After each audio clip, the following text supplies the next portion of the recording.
এবার পুজোয় তোমাদের ডেস্টিনেশন হতেই হবে বাতকুল্লা, কারণ এখন যে পুজো মণ্ডপগুলো তোমাদের দেখাতে চলেছি সেগুলো তোমাকে অবশ্যই টেনে আনবে বাতকুল্লায়।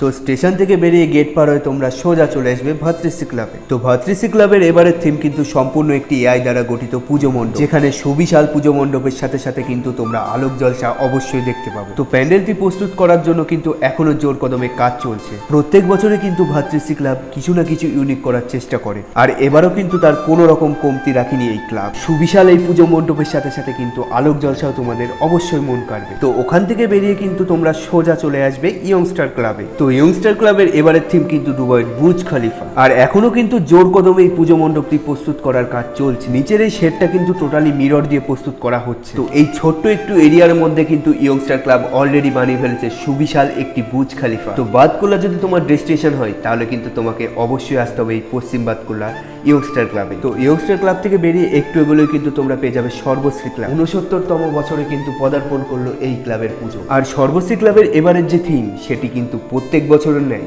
এবছর আরো বেশি করে নজর কাড়বে সবার। এবারের পুজো মণ্ডপ কিন্তু হতে চলেছে নারী শক্তির আদলে তৈরি থিমের পুজো মণ্ডপ। মা দুর্গার মতো প্রত্যেকটি নারীর মধ্যে যে অপরূপ শক্তি আছে সেটি কিন্তু তুলে ধরবে এবারের এই পুজো মণ্ডপে। তো যদি তোমার ইউনিক কিছু দেখার ইচ্ছা থাকে তাহলে একবার হলেও কিন্তু অবশ্যই সর্বশ্রী ক্লাবে এসে এরপরে কিন্তু তোমরা গেট পার হয়ে সোজা চলে আসবে ফ্রেন্ডস ক্লাবে। ফ্রেন্ডস ক্লাব কিন্তু এবার তাদের 47তম বর্ষে একটি কাল্পনিক মন্দিরের আদলে তৈরি করছে পুজো মণ্ডপ। তো সুবিশাল এই পুজো মণ্ডপের সাথে সাথে থাকছে কিন্তু সুন্দর একটি আলোকসজ্জা, যেটা তোমাদের অবশ্যই নজর কাড়বে। বাঁশ, কাঠ, থার্মোকল এগুলো দিয়েই কিন্তু চলছে এবারে পুজো মণ্ডপ তৈরির প্রস্তুতি পর্ব। তারপরে তোমরা ওখান থেকে সোজা বেরিয়ে চলে আসবে নবীন সঙ্গে। নবীন সঙ্গের এবারের থিম কিন্তু গ্রাম বাংলা।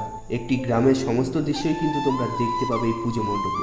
এখনো কিন্তু আলপনা থেকে শুরু করে প্রচুর কাজ বাকি আছে এই পুজো মণ্ডপের, আর সেটাই কিন্তু জোর কদমে চলছে এখনো।